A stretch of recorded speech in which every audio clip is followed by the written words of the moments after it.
The aerobatic pilot is able to perform flawlessly, even when he knows nothing of the physiological limitations of his inner ear, so long as he has visual reference to the Earth while he scans from side to side.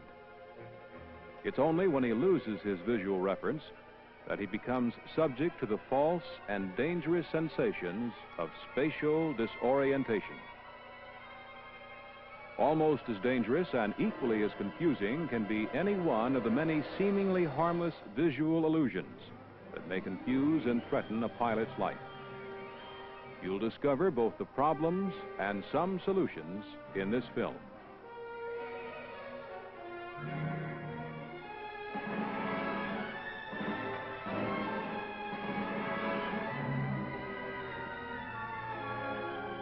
The two main causes of pilot disorientation are either vestibular, referring to the inner ear, or visual in nature.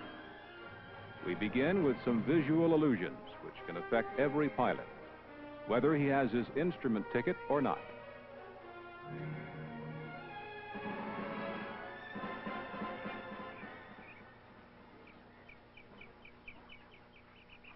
So great is our faith in the visual signals we receive that we maintain seeing is believing.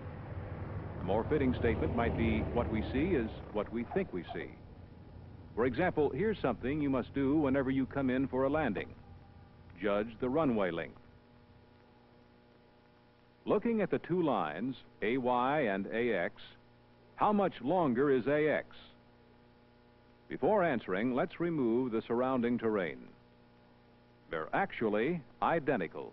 The only problem in the air is that you can't eliminate the background, and it influences your judgment of what you see. These visual illusions can be observed in many ways. Do the lines A and B look parallel? They are. Your eye bends them. And the fact that your brain is conditioned to think in terms of perspective can play tricks with your ability to discriminate height differences. This one, of course, is a classic. Which post is the tallest?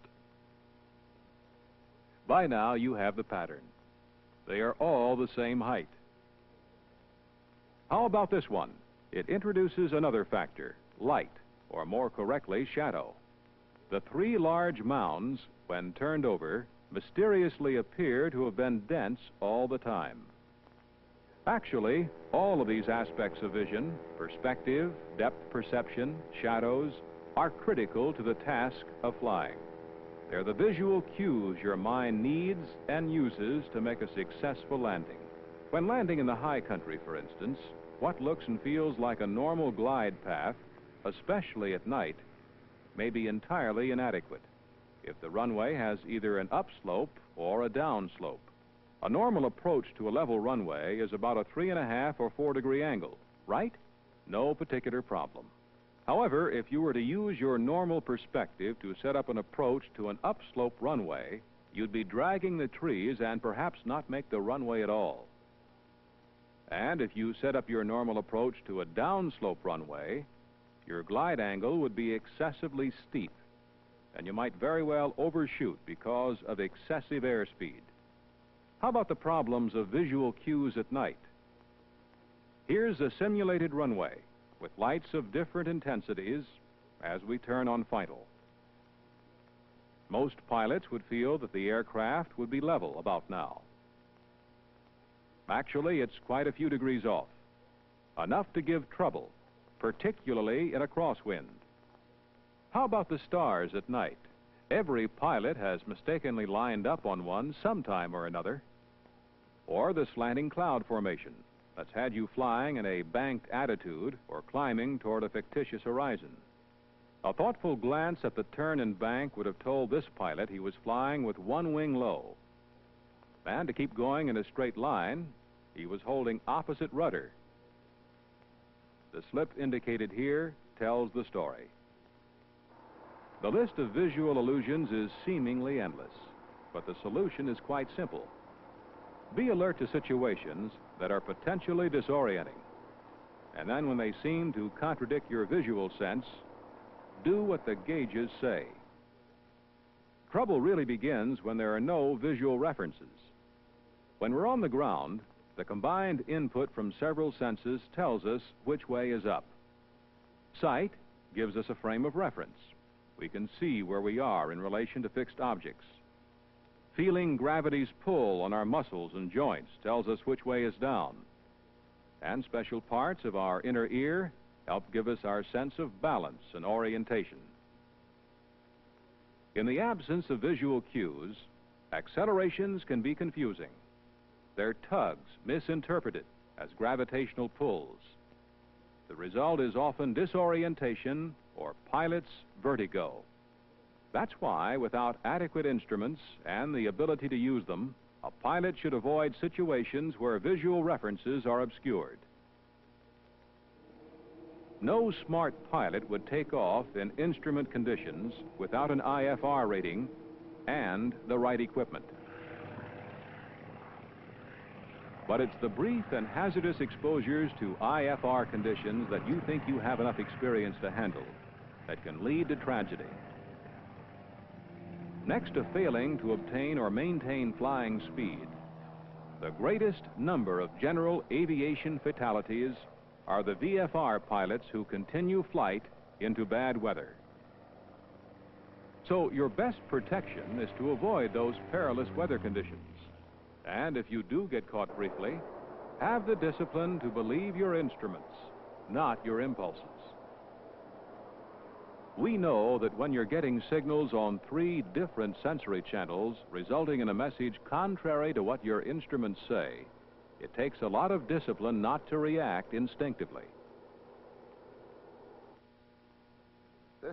This simple demonstration will change the mind of any skeptic who believes he's immune to the effects of vertigo. You indicate with the stick the direction that the body sensations tell you that you're turning. To avoid motion sickness and to cut out outside lights and visual reference points, we will blindfold you, and you'll be looking at some blue lights. I'll spin you to the right, but at all times indicate the direction that the body sensations tell you that you're turning. And you can experience most of the sensations of vestibular disorientation right on the ground. The best way is to attend a local accident prevention clinic. Notice he indicates that he is slowing down. Stopped. Now he indicates that he's turning to the left. Now at this point, I will accelerate you to the left. And you're really turning to the left now, aren't you, sir? Yes. Would you remove your hood? Unbelievable? Yes, it is. Yes, it is unbelievable.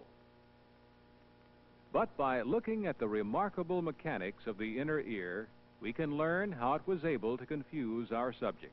We'll be looking at only one set of semicircular canals, although there is a set located on either side of the head, just inside the ear, at about eye level.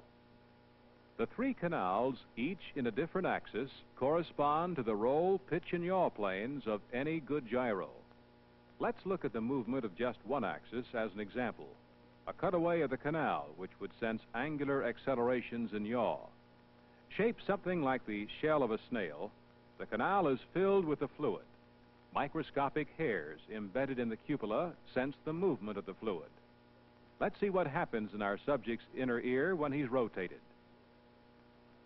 Due to inertia, the fluid in the canal lags behind the rotation, thus bending the cupola, and the vestibular nerve transmits a clockwise indication to the brain. As the rotation approaches a constant speed of about 15 RPM, the fluid slowly begins to catch up, all the while giving the impression the subject is slowing down, a false sensation. Had he been kept at a constant 15 RPM for several moments, the cupola would have returned to the vertical position when both fluid and canal rotate at the same speed, giving another false sensation, that of no motion at all. Deceleration causes the subject to sense a counterclockwise turn due to the cupula's tilt in the opposite direction. And when he stopped suddenly to 0 RPM, the fluid continues to rush onward, bending the cupola all the way over, indicating a violent turn to the left. What you've just seen isn't just laboratory theory, and it doesn't just apply to inexperienced pilots. Here's Al Hall, on the right, an airline captain with more than 30,000 hours. He's in charge of training his company's 747 pilots.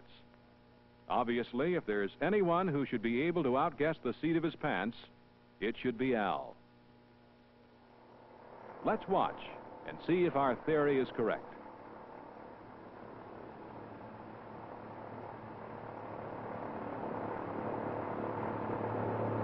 Al, this probably isn't like flying a 747, but It's a lot of fun, though. we have some of the same problems. What we're going to do here is to demonstrate how the senses, how your ear will fool you when you can't see outside the airplane and you don't have any instruments to look at. I'd like to have you put this scarf over your eyes and make sure that you can't see changes of light from the sun. I want you to get your hands and feet off the controls now. And I'm going to put the airplane in a turn. And you'll feel it going into the turn. And then I want you to tell me what you feel. It feels now like we're rolling into a left turn. Yeah, we're now established at some angle of bank in a left turn, and it appears constant. Okay. Just a left turn. I'm just going to Feels keep a the left airplane turn. stable here. And while we're in this attitude here, Al, would you Feels like we rolled out of the left turn, man. Real smoothly, though. Okay, feels like we rolled I think out. we're in a right turn now. Okay. I think we're in just a smooth, that we just roll smoothly around to the right. Okay, roll your head back, Al, as though you were looking up. All right, come forward. And what do you feel like we're doing now? Like we rolled over to the right. Okay, take your blindfold off. Oh. Unbelievable. Did we roll from left to right, as I was saying? All we did was I just rolled the airplane out to level flight, and it's been in level flight all the time. And when you rolled your head back, like you reached for an overhead switch and came forward, you felt like the airplane had gone into a turn to the right and diving. We were still level. What do you think of that? It's unbelievable. Yes, it is unbelievable. And if you wish to arrive at your destination safely, remember the inaccuracies of your inner ear. Remember the false sensations you can encounter when you lose visual reference outside your aircraft due to rain, fog, or other phenomenon. And don't forget the pitfalls of visual illusions